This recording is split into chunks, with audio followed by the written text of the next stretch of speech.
हमारे पूजा मंदिर में गौ माता की तस्वीर नहीं होगी, हमारे अंतरात्मा में गौ माता नहीं है। आप जो कहते हैं ना देश धर्म का नाता है, गौ हमारी माता है, ये झूठे वादे, ये झूठी घोषणा हम करते हैं। गौ माता के खिलाफ हम ही उसके दुश्मन है, हमने उसको त्याग दिया है, हमने उसको रास्ते पर छोड़ा है। आज दर दर की ठोकरें मेरी माँ जो खा रही है, उसका सारा अगर पाप अगर किसके सर पर मरना है तो हिंदू समाज के ऊपर मरना पड़ेगा। क्यों? हम दोषी है, हम पापी है। क्यों? तो हमने उसके वास्तु जितने भी उत्पादन है वो लेना बंद कर दिए हैं। ये मैं आपको इसलिए कहता हूं क्यों तो गौ माता का और हमारा जो परिचय है आज भी एक प्राणी के तौर पर परिचय है और आज से नहीं है। गौ माता जैसे मैंने कहा और हमारे पूर्व लोगों ने भी कहा, गौ ये हमारी आत्मा है, गौ ये हमारा सानिध्य है, गौ ये हमारा अस्तित्व है, गौ हमारी श्वास है, गौ हमारा उत्थान है, उत्कर्ष है, विकास है। ये ध्यान में रखें, गौ केवल गौ नहीं है, गौ केवल पशु नहीं है, जिसके अंदर 33 करोड़ भगवान विराजमान है। लेकिन इनकी हत्या करने वाले हमारे देश के अंदर ऐसे कसाई बैठे हैं। जब मां का उद्धार करने का समय आया, जब मां को मान्यता देने का समय आया, जब मां को सम्मानित करने का समय आया, तो हमारे इसी देश के राजनीतिक लोगों ने उसको धुतकार दिया, उसका अपमान किया। जो हमारे राष्ट्रपिता जिसको हम कहते हैं, जिन्होंने कहा गौ माता के बिना इस दो देश की स्वतंत्रता अधूरी है, ये महात्मा जी की शब्द है कि देश में अगर गौ माता की हत्या होते रहेगी, ये आपको मैं इसलिए बताता हूं, ये कोई नहीं बताता, कोई स्कूल नहीं बताता, कोई दादा नहीं बताता, कोई दादी नहीं बताती। क्यों? तो उसको ही गौ माता मालूम नहीं है। क्यों? तो वो पारसी डेयरी का दूध पीती है, वो जर्सी गाय का दूध पीती है, तो ज्ञान कहां से आएगा? गौ मां का दूध ये ऊर्जा देता है, हमें ऊर्जा नहीं मिली। हमारी शिक्षा पद्धति क्या दिखाती है? मैं बहुत बड़े एक संग्रहालय में गया था, उस संग्रहालय में मुझे क्या दिखाया? बोले ये चरखा है, मुझे चरखा दिखाया गया, इस पर बापू सूत काटते थे। मैं बोला बहुत बढ़िया बात है।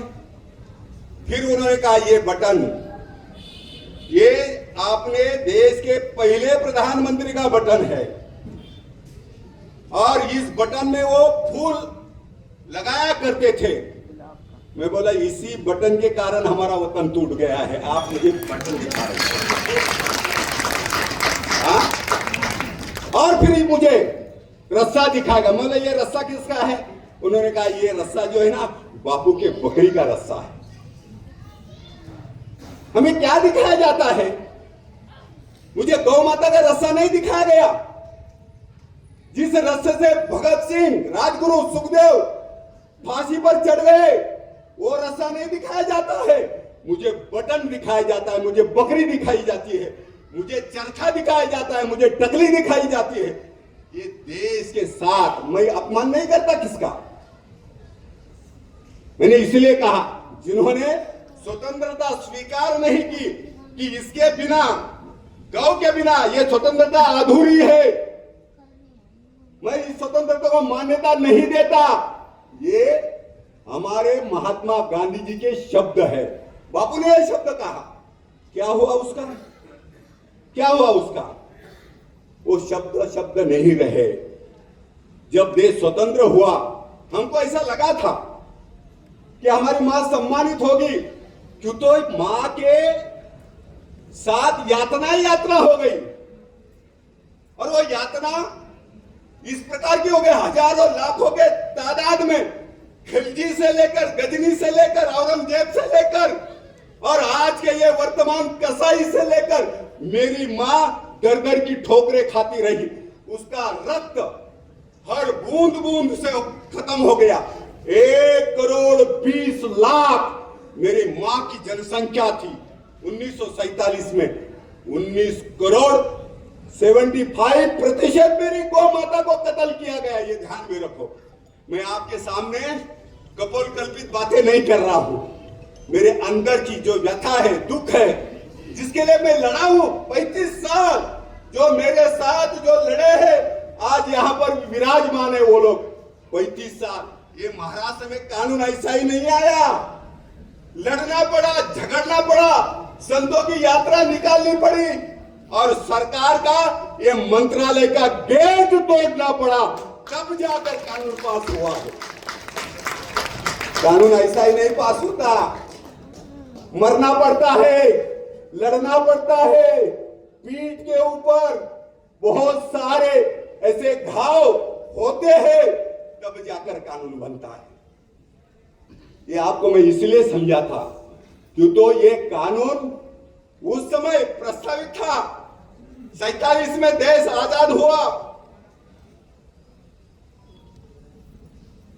1 साल के बाद में एक कानून आया और कानून का ड्राफ्ट बनाया गया और कहा ये कानून का ड्राफ्ट है। लोकसभा में सारे जो सांसद बैठे थे उनके सामने ये ड्राफ्ट रखा गया। ये ध्यान में रखिए, ये केवल गौ माता नहीं है, ये तुम्हारी मां है, मेरी मां है, इस राष्ट्र की जननी है, ये भारत मां है। ये ध्यान में रखो। ये केवल मां नहीं है, ये जवाहरलाल नेहरू जी की भी मां थी, लेकिन जिन्होंने उस ड्राफ्ट को, वो बचनी चाहिए, इस प्रकार का लंबा ड्राफ्ट बनाया गया। क्या हुआ? केवल एक समाज को दुख हो जाएगा, जिस समाज ने मेरे देश को यातना दी, जिन्होंने कहा गौ काटना हमारा अधिकार है, हमारा प्राथमिक अधिकार है, जो कहते कि कुरान ये कहता है। आप सबने कभी कुरान नहीं पढ़ा होगा, मैं आपको ये कहना चाहता हूं, कुरान में इस प्रकार की कोई पंक्ति नहीं है। स्वयं पैगंबर साहब लिखते हैं, मोहम्मद साहब लिखते हैं कि गौ का दूध ये अमृत है, गौ का मांस काटना नहीं चाहिए, खाना नहीं चाहिए। ये इस्लाम के पैगंबर कहते हैं। और ये हराम के पिल्ले आज भी हमारे देश के अंदर आपके और मेरे ऊपर घाव करते हैं, मेरे धर्म के ऊपर घाव करते हैं। जिस राम कृष्ण ने जिस दूध को प्राशन किया, आपको मालूम नहीं होगा, दशरथ के 3 ही रानियों को जब प्रेगनेंसी नहीं थी, बच्चे नहीं हो रहे थे, तो उस समय के साधुओं ने गौ माता के खीर बनाकर उनको पिलाने के लिए दी गई। और ये तीनों जो बच्चे हुए, राम, लक्ष्मण, शत्रुघ्न, भरत, ये जो 4 बच्चे हुए, ये गौ माता की देन है। ये ध्यान में रखो, ये गौ का प्रसाद है। भगवान श्री कृष्ण ने अपने जीवन में जो लीला की, कृष्ण समझना बहुत क्लिष्ट है, और क्लिष्ट है इसलिए वो कृष्ण है। इतना सरल नहीं है महाराज जी कृष्ण को समझना। उसकी सारी जो लीला है, ये गौ माता का आशीर्वाद है। उसने जरासंध से लेकर नरकासुर तक और शिशुपाल तक, जिनको पाप के अंदर से मुक्त किया, पाप का पूरा तरह से निरस्त किया, वो गौ माता का दूध था। ये ध्यान में रखो। इसलिए यशोदा बनने के लिए भी वो कोक पवित्र होनी चाहिए। भगवान श्री कृष्ण जन्म लेने के लिए मेरी देवकी की कोक पवित्र थी। आज हम कहते ना, राम नहीं आते, कृष्ण नहीं आते, ये अत्याचार कौन बंद करेगा? मेरे माताओं, तुम्हारी कोख पवित्र करो, वो कोक राम के भजन में लगाओ, वो कोक गोविंद के भजन में लगाओ, वो कोक संतों के भजन में लगाओ, तब तुमको पता चलेगा। ऐसे गोविंद आते नहीं है। हम जो कहते हैं ना, गीत गाते हैं ना हम लोग, मेरे झोपड़ी के द्वार खुल जाएंगे, राम आएंगे। राम ऐसे आए हैं क्या? कितनी यातना, 14 साल यातना भोगने पड़े मेरे राम को। 500 साल का वनवास अयोध्या के अंदर मेरे राम ने भोगा, और हम गीत गाते हैं राम लला। ये कौन से आए हैं? मेरे झोपड़ी के द्वार खुल जाए। राम पागल है तुम्हारे घर पर आने के लिए? अपने घर के अंदर संस्कृति नहीं, तुम्हारे घर के अंदर ग्रंथ नहीं है, तुम्हारे घर के अंदर गौ माता की सेवा नहीं है, तुम्हारे माथे पर तिलक नहीं है। भगवान ऐसे नहीं आते। भगवान के लिए मन में प्यार होना चाहिए, पीड़ा होनी चाहिए। ये ध्यान में रखो। ये पीड़ा जो है ना, ये पीड़ा जब तक आपको नहीं होगी तब तक कुछ नहीं होगा, ये ध्यान में। इसलिए हर समय मैं एक बात कहता हूं, हम सभी बंधु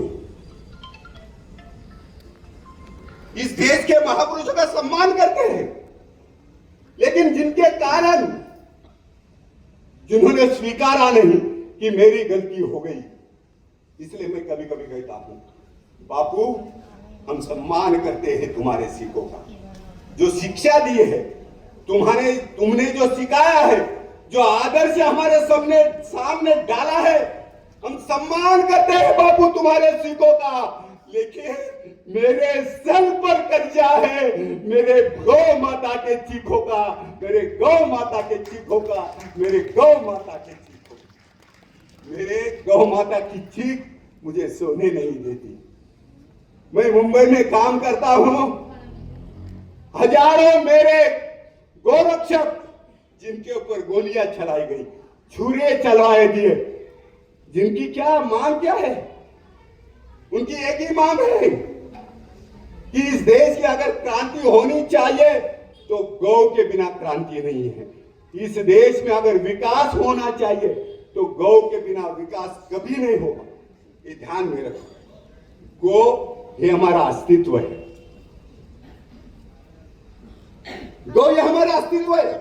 वो देवों की देव है, हमारे आदिष्ठान, हमारे आदर्श, हमारे भगवान, ये गोपाल है, ये राम है, लेकिन उनके भी आराध्य जो है वो मेरी गौ माता है। इसलिए जिनका पूरा जीवन का संघर्ष है, राम जी के जीवन में गौ माता की सेवा कम पड़ी, इसलिए राम गौ माता के लिए, सेवा के लिए मेरे राम भगवान श्री कृष्ण के रूप में आए। ये ध्यान में रखो। इसलिए मैंने कहा भगवान श्री कृष्ण ऐसे नहीं आए, इसलिए मैंने कहा ये इतिहास जानने की आवश्यकता है। इस प्रकार का जीवन जिन्होंने बिताया, इसलिए मैंने कहा कि इस प्रकार की जो कथा है, हम कथा में बहुत सारे लोग जाते हैं, लेकिन कथा क्या सुनते हैं? हम भगवान की कथा सुनते हैं, और कथाकार कहता है कि ये भगवान चोर है, श्याम चूड़ियां बेचने आया है। मेरा श्याम चोर है, मेरा श्याम उचक्का है, यही हमारे कीर्तनकार, प्रवचनकार। इसलिए मैं बार बार ये हमको जानने की आवश्यकता है। गौ माता ये केवल गौ माता नहीं, उसको जो सुरभि कहते हैं, वो भगवान के मुख से जिसका जन्म हुआ है। जब समुद्र मंथन हुआ तो 2 रत्न ऐसे निकले, एक शंख है और दूसरी मेरी गौ माता है, जिन्होंने राष्ट्र का, जीवन का उद्धार किया। ये हमने ध्यान में रखने की आवश्यकता। आज ऐसे ही हम उसका गुणगान नहीं करते। गौ माता सबको पचाती है। वो सारा वेस्ट जो है ना, वो कहां पर रखती है? वेस्ट जो फेंकने लायक है, गौ माता फेंकती नहीं है। बहन जी, ओ माई, सुनना नहीं तो जाइए। मैं आपका दुख दर्द यहां रखता हूं। आज हम ये भूल गए ना, गौ का सम्मान भूल गए। गौ भगवान से भी बड़ी होती है। अगर भगवान निकल जाएगा आपको आश्चर्य लगेगा। इस धरती से, हिंदुस्तान से ये गौ माता माइनस करो, ये जमीन, ये भूमि अधूरी रहेगी, लूटपाट होगा इस भूमि का। इसलिए जब तक ये भूमि है, इसलिए मैं ये संतों की भूमि है, महंतों की भूमि है, इनका कंकर कंकर शक्कर है, हर बूंद बूंद गंगा है। प्रणाम करो इस मिट्टी को, यही हमारी माता है, यही हमारी माता है, यही हमारी माता है। ये ध्यान में रखो। हमारी सरकार समझती नहीं है, इसलिए मैं कभी कभी कहता हूं, आज जो आया हूं, मैं भाषण करने नहीं आया। अरे जिस मंगल पांडे ने 1857 का योद्धा मंगल पांडे, आपको याद है? कितने महीने यहां पर है जिनको मंगल पांडे याद है? अरे जिसके बलिदान के कारण तुम्हारा परिवार, हिंदुस्तान आज 2 समय की रोटी और निवाला खाता है, वो मंगल पांडे। उसकी मां की कोख पुण्य थी, पवित्र थी, इसलिए मंगल पांडे इस भूमि पर आया। और जिन्होंने ध्यान में आया कि जिस बंदूक को वो चला रहा है, उस गोली में, कारतूस में गौ की चर्बी लगी हुई है, उसने क्या किया? उसको गोकथा सुनाई क्या? अधिकारी को, ब्रिटिश अधिकारी को गोकथा सुनाई क्या? उसके सीने के अंदर गोलियां डाल दी। यही मंगल पांडे। इसलिए मैंने कहा मैं कथा आपको बताने नहीं आया हूं। जिन लोगों ने अपना सर्वस्व बलिदान किया, ये कहानी मैं बताने आया हूं। ये हमको ध्यान में रखना चाहिए। इसलिए मैंने कहा मेरे घर में, इसलिए मैं ये संगठन से, ये संस्था से लाल जी से प्रार्थना करूंगा, ये जो बनाने जा रहे हो ना गौ माता का, ये जमवाड़ा मत करिए, व्यक्ति की शांति वहां पर बनाइए। वो गौ केंद्र, गौ ध्यान केंद्र होना चाहिए। इस प्रकार की योजना बनाइए। तो आज पूरी तरह से वैचारिक परिवर्तन आया है। ये अगर परिवर्तन जो बिखर गया है, उसको ठीक करने की आवश्यकता है। और इसलिए मैं कहता हूं, पशु देश के काट काट कर मांस भिजाया जाता है। आज की वर्तमान स्थिति है, पशु देश के काट काट कर मांस भिजाया जाता है। गोबर का और हल्दी का आयात कराया जाता है। संडे मंडे खाओ अंडे, सरकारें ही गुट कहती है। दूध हुआ गायब, नदियां शराब दूध की बहती नहीं है, ये ध्यान में रखो। नदियां शराब की बहती है। मात और कुल्हड़ जो है, जो कुल्हड़ हमको मिलते थे थर्माकाली ग्लासों ने अपने ढांचे बदल लिए। आज देखते हैं कुल्हड़ नहीं मिलता है। थर्माकोलिक ग्लासों ने माटी के कुल्हड़ खत्म किए। विदोषे से विदोषे अपने नाते, हृदय के नाते जोड़ लिए। भारत माता की ये नंगी भूखी व्यथाहीन गौ माता की तस्वीर मैं यहां पर लाया हूं। जागो जागो जागो, मैं देश जगाने आया हूं। इसलिए बंधुओं, मैं भाषण देने नहीं आया, आपको जगाने आया हूं। और जब इस देश की तरुणाई जागती है, जब इस देश का भगत सिंह जागता है, इस देश का युवक जागता है, ये सरकार, मैं यही महाराष्ट्र के सरकार को पूछा था मैंने, क्या राज्य माता का दर्जा देने से मेरी मां बचेगी? तुम्हारा प्रशासन जो ढीला है, जो मेरे मां को हर दिन मारता है, इसलिए मैं यौवन को जगाना, मेरे सामने यौवन बैठा है, मेरे सामने सारी तरुणाई बैठी है।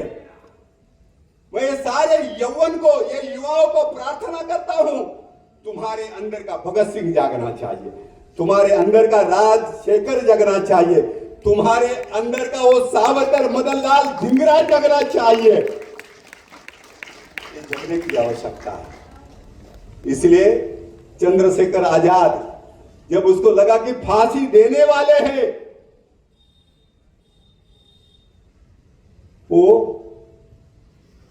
अपने मित्र को कहता है, होड़ लगती है, और जब तक लड़ने की मिटने की होड़ नहीं लगती तब तक इस देश में कोई सक्सेस नहीं होगा। मरने की होड़ लगनी चाहिए। मेरे छत्रपति शिवाजी महाराज ने आदिल शाह के दरबार से बाहर आकर एक कसाई का, गौ माता लेकर जाने वाला कसाई का हाथ काट दिया। ये छत्रपति शिवाजी महाराज की अहम औलाद है। ये ध्यान में रखो, ये ध्यान में रखने की आवश्यकता है।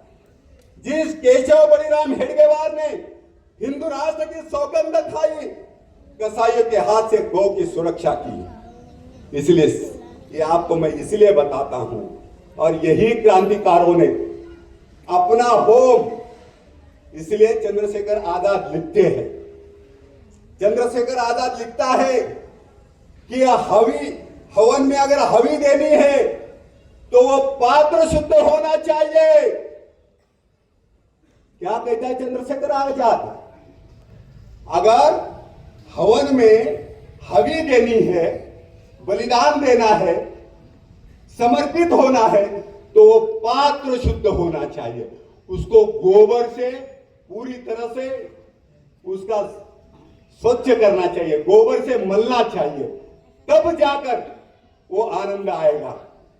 मैं और आपने देखा होगा, शुद्ध पात्र, शुद्ध हवन, शुद्ध आत्मा की आहुति। आज भी आप जाइए, प्रयाग में जाइए, उस गार्डन में जाइए जहां पर चंद्रशेखर आजाद ने अपने शरीर को अपवित्र होने नहीं दिया। किसी ब्रिटिश सरकार को अपने शरीर को हाथ लगाने नहीं दिया। आजाद था, आजाद रहा, और आज भी आजाद है। अपने को अपने ही गोली से उन्होंने वहीं पर मुक्त किया। लेकिन ब्रिटिश का ये शुद्ध पात्र जो है, ये शुद्ध आत्मा जो है, मरने के बाद में भी शुद्ध रहा। ये मां के प्रति समर्पण होता है, देश के प्रति समर्पण होता है। इसलिए हम कहते हैं ना, क्या कहते हैं? तेरा वैभव अमर रहे मां। वैभव किसका बड़ा होना चाहिए? मां का वैभव बड़ा होना चाहिए। ये मेरे भारत माता का वैभव बड़ा होना चाहिए, गौ माता का वैभव बड़ा होना चाहिए। तेरा वैभव अमर रहे मां। हम दिन चार रहे ना रहे, हम रहे नहीं रहे, इसलिए होड़ लगी। भगत सिंह ने आजाद को चिट्ठी लिखी, अरे सरदार, तू मेरे से पहले नहीं जा सकता, मैं पहले जाऊंगा। मेरी तारीख डिक्लेयर हो गई। लेकिन आप सब ने देखा होगा, आजाद ने अपने मित्र को हरा दिया, और चंद्रशेखर के पहले आपने देखा होगा, आजाद के पहले भगत सिंह फांसी पर चढ़ गया। क्या गाना था?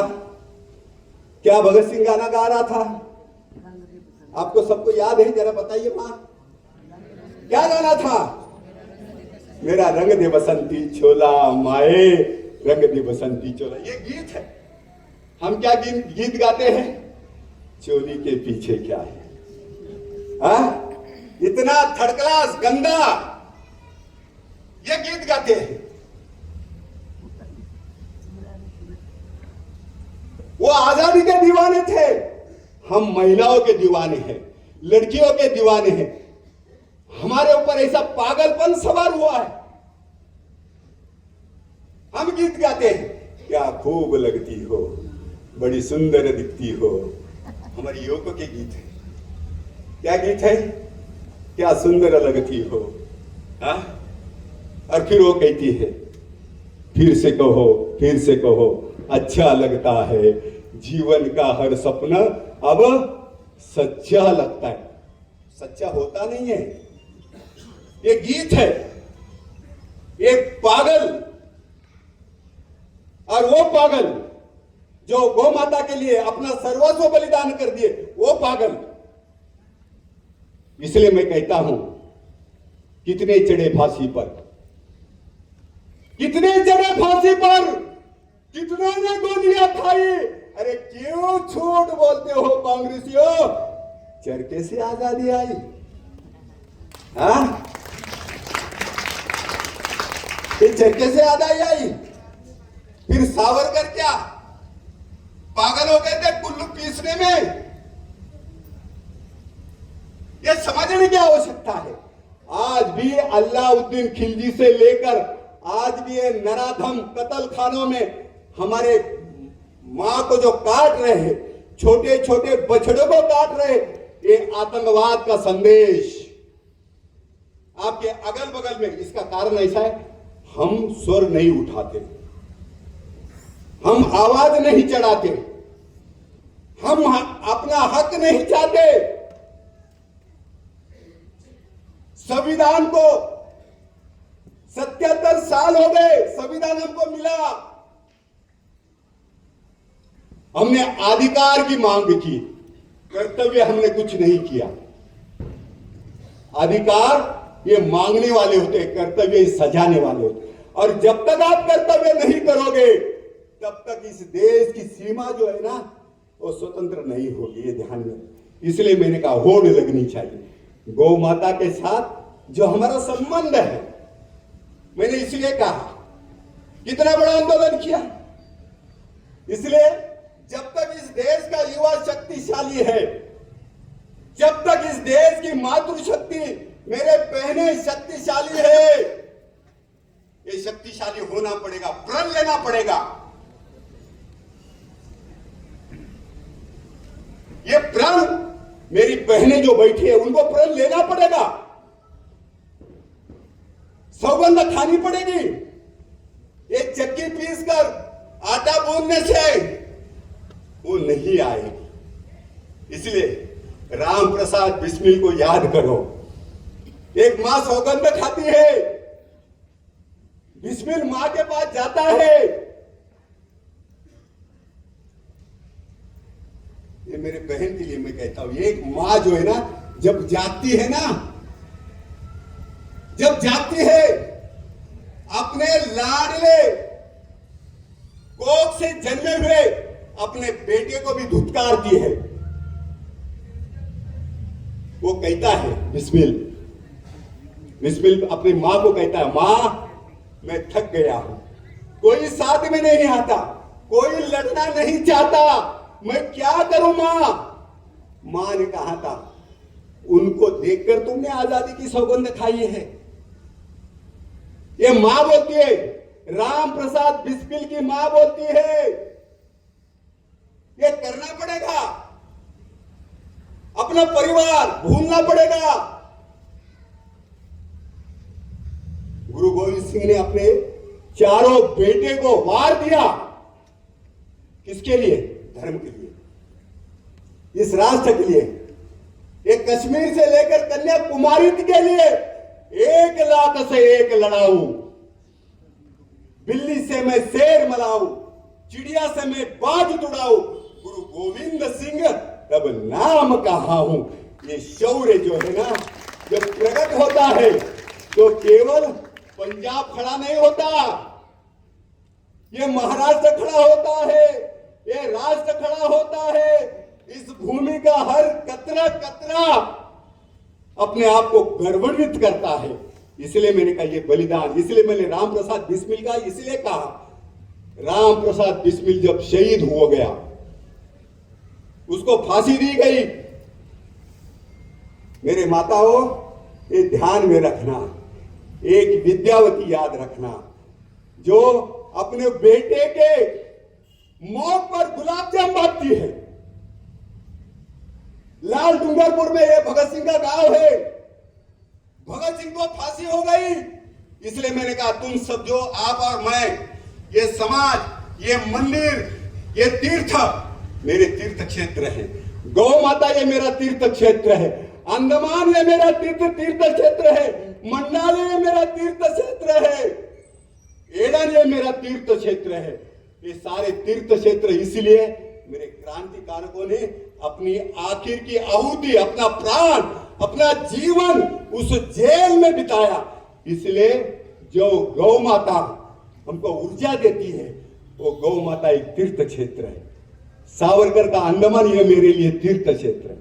इसलिए भगत सिंह ये मेरे लिए तीर्थ क्षेत्र, इसलिए मेरा भगवान है वो, मेरा सरताज है वो, जो मां के ऊपर कुर्बान होता है, राष्ट्र के ऊपर कुर्बान होता है, अपना सर्वस्व उसी के ऊपर लाद देता है। इसलिए मां गीत गाती है, दादी गुलाब जाम बांटती है। आपने कभी सुना भगत सिंह बोलता है, मां तू चाहती है ना तेरा भगत सिंह शादी करे? तू कहती है ना भगत सिंह ने शादी करनी चाहिए, तेरी बेटी की शादी कल है और मेरी शादी है फांसी के फंदे से होने वाली है, खूब धूमधाम से लाल डूंगरपुर में, जो आज लाहौर में है, जिस लाहौर में हिंदुओं के सर काट काट कर आज भी फुटबॉल खेला जाता है।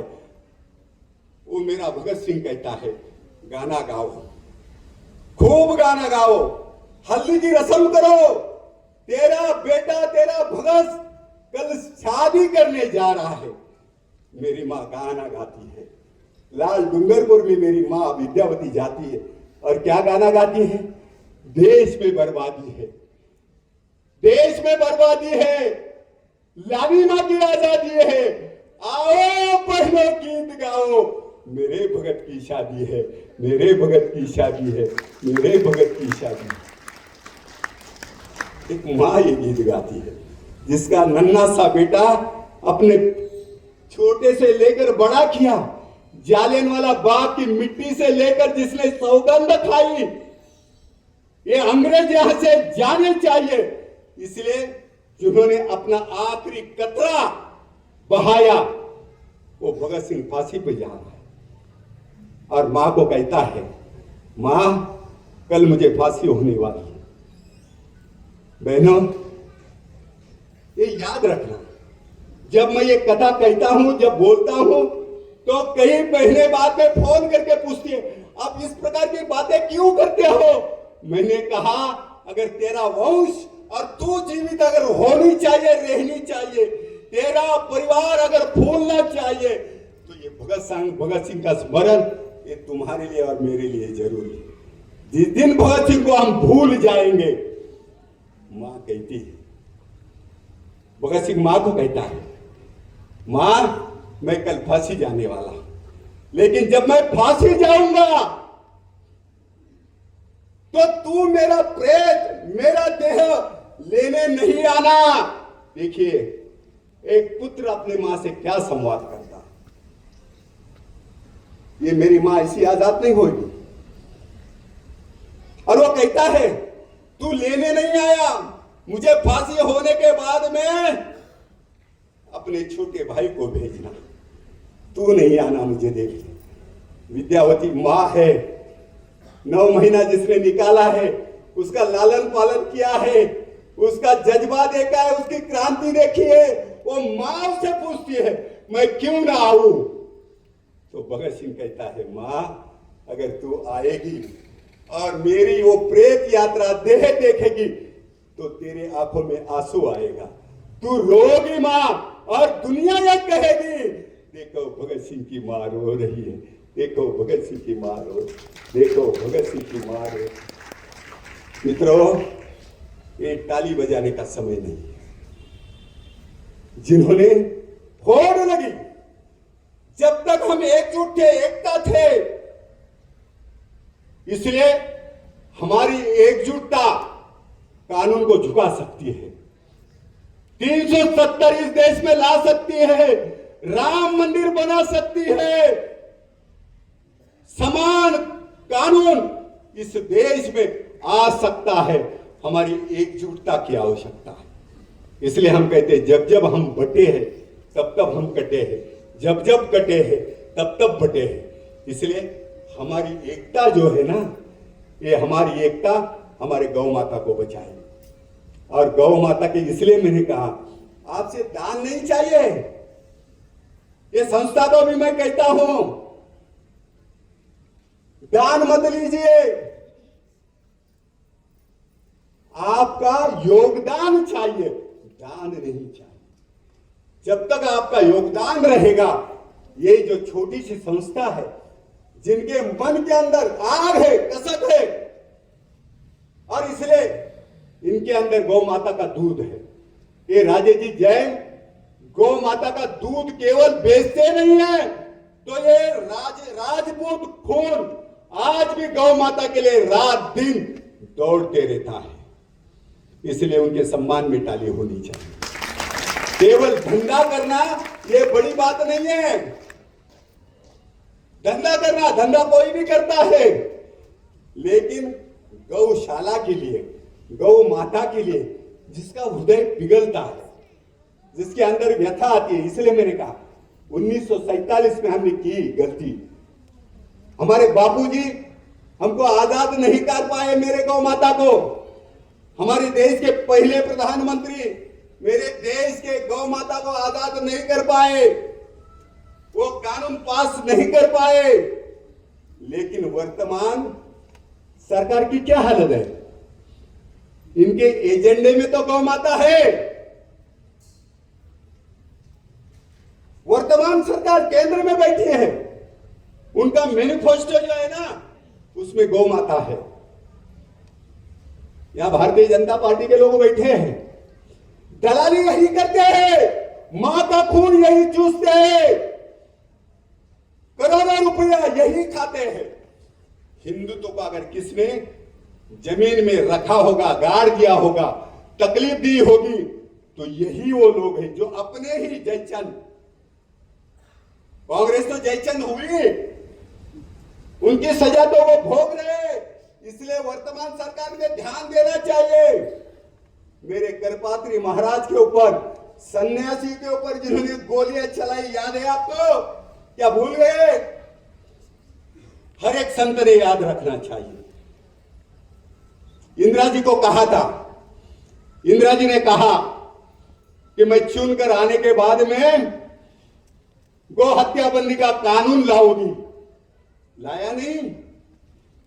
ये कांग्रेस की मानसिकता आज भी वही है। इनको गो केवल अपने पेट के लिए चाहिए। कांग्रेस की पहली निशानी क्या थी? आपको बात पता है? गाय वासरू नका विसरू, गौ और बछड़ा इनकी निशानी थी। इसके आधार पर हिंदुओं को बहकाने में यह कामयाब हो गई। ये 70 साल की जो इन्होंने जो सत्ता भोगी है, ये कौन सी सत्ता भोगी? वो करपात्री महाराज जी का शाप। जब सत्ता पर इंदिरा जी आई तो ये अपना वचननामा भूल गए। जब करपात्री महाराज हाथ जोड़कर कहा, आपको अपनी वचन का सौगंध है, आपको अपना वचननामा पूरा करना पड़ेगा। आपने शब्द दिया था, ये केवल एक सन्यासी को नहीं दिया था, जिसकी विरासत ऋषि मुनि की है, ऐसे संतों के सामने अपने शब्द दिया था, आपको कानून लाना पड़ेगा। इंदिरा जी ने कानून नहीं लाया। इंदिरा जी ने इस देश के साथ, हिंदुओं के साथ, इस सनातन वैदिक धर्मियों के साथ जो गद्दारी की, वो आपने याद में रखनी चाहिए। और उसका परिणाम आप देख रहे हैं, जिन्होंने हजारों संतों की, सैकड़ों संतों की गोलियां दागकर हत्या की, ये संतों के हत्यारे हैं, गौ माता के हत्यारे हैं, और वही शाप उनको लग गया। मेरी बात ध्यान से रखो, जाकर कैलेंडर देखो, ये हमारे संतों की हत्या गोपाष्टमी के दिन की। और आपको आश्चर्य लगेगा, करपात्री महाराज ने जो शाप दिया, क्रोधित होकर, पीड़ित होकर, मेरा महात्मा, मेरा संत जब उच्चार करता है, शाप देता है, उसने शाप दिया, तेरा भी इस प्रकार का संतों की जैसी हत्या की है, तेरे परिवार भी निर्वंश हो जाएगा। और दुनिया ने देखा, आपने देखा, हमने देखा, सारे दुनिया के और हिंदू ने देखा, एक मरा आकाश में, एक मरा आकाश में, एक मरी निवास में, एक मरा बदरास में, सारा निर्वंश हो गया। याद है ना वो दिन कौन सा था? वो वास्तविक है। ये संत की वाणी है, हमारे गौ माता का शाप है। जो उसके ऊपर प्रहार करता है ना, मेरी गौ माता किसी को छोड़ती। इसलिए गौ माता चमत्कार नहीं है, ये अद्भुत शक्ति है। आपका दुख दर्द जब भी पीड़ा होती है, मेरे राम इसके पास जाते हैं, मेरे शिव इसके अंदर प्रवाहित होते हैं, प्रवेश करते हैं। मेरा शिव का स्थान कहाँ है? उसके हृदय के अंदर है। मेरे लक्ष्मी का स्थान कहाँ है? उसके पूछ, उसका जो है वो गोबर में है। हनुमान जी कहाँ है? पूछ में है। हमें शांति अगर ढूंढनी है तो कहीं जाने की आवश्यकता नहीं। एक बार गौ का एक बार प्रदक्षिणा करिए, और जिसको हम बोलते हैं ना गौ वंदे मातरम, ये गौ की प्रदक्षिणा के साथ में अपना जितना भी दुख होगा, अपनी जितनी भी पीड़ा होगी, उसके सामने रखो। और केवल मैं इतना ही आपको कहता हूं, आने वाली नस्ल अगर बचानी है तो केवल रोटी निकालकर फायदा नहीं हो। जिस प्रकार की ये गौशाला खड़ी हो रही है, इनके साथ में खड़ा रहो, इनको ताकत दे दो, इनको शक्ति दे दो। ये पागल है, पागल होने के साथ जो पागल बनता है वही इतिहास निर्माण करता है। ये ऐसे पागल,